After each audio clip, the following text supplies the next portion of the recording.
Grand slam చరిత్రలోనే ఎవరికీ సాధ్యం కాని విధంగా 400 మ్యాచ్లు నెగ్గాడు. 400 నెగ్గాడు. సెర్బియా దిగ్గజ ఆటగాడు నోవాక్ జకోవిచ్ ఆస్ట్రేలియన్ ఓపెన్లో ప్రీ క్వార్టర్స్ చేరే క్రమంలో మూడో రౌండ్లో నెదర్లాండ్స్కి చెందిన బోటిక్ వాండీ ఆయన్ని ఓడించడం వల్ల ఈయన గ్రాండ్ స్లామ్ టోర్నీలో 400 విజయాలు సాధించిన తొలి ప్లేయర్గా జకోవిచ్ సాధించాడు. రోజర్ ఫెదరర్ 369 మాత్రమే, రఫెల్ నాదల్ 314 మాత్రమే. ఈయన నోవాక్ జకోవిచ్ సెర్బియా ఆటగాడు 400 విజయాలను సాధించాడు. ఆస్ట్రేలియన్ ఓపెన్లో 102 మ్యాచ్లు నెగ్గాడు. ఓన్లీ ఆస్ట్రేలియన్ ఓపెన్లోనే ఈ 400లలో ఆస్ట్రేలియన్ ఓపెన్ నుంచి 2 మొత్తం గ్రాండ్ స్లామ్లు 4 ఉంటాయి.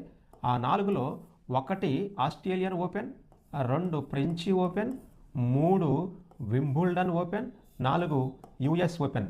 ఇలా 4 వాటిపైన ఆయన గెలుపొందినవి మొత్తం 400. ఆ 400లో 102 ఆస్ట్రేలియన్ ఓపెన్ నుంచి. ఇక నెక్స్ట్ రోజర్ ఫెదరర్ను సంబంధించి ఎప్పుడైతే 102 మ్యాచ్లు ఆస్ట్రేలియన్ ఓపెన్లో గెలిచాడో అప్పుడు రోజర్ ఫెదరర్ కూడా సేమ్ 102 చేశాడు.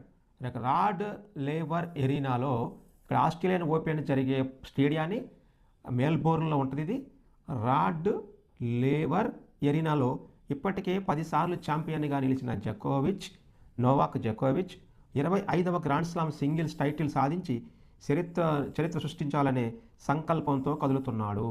ఇక్కడ ఈయన ఈ నెక్స్ట్ ఆస్ట్రేలియన్ ఓపెన్ గెలిస్తే 25వ గ్రాండ్ స్లామ్ గెలుస్తాడనేది దీని సారాంశం. రాడ్ లేవర్ ఎరీనాలో ఇప్పటికే 10 సార్లు ఛాంపియన్గా నిలిచిన వ్యక్తి ఆయన పేరు నోవాక్ జకోవిచ్.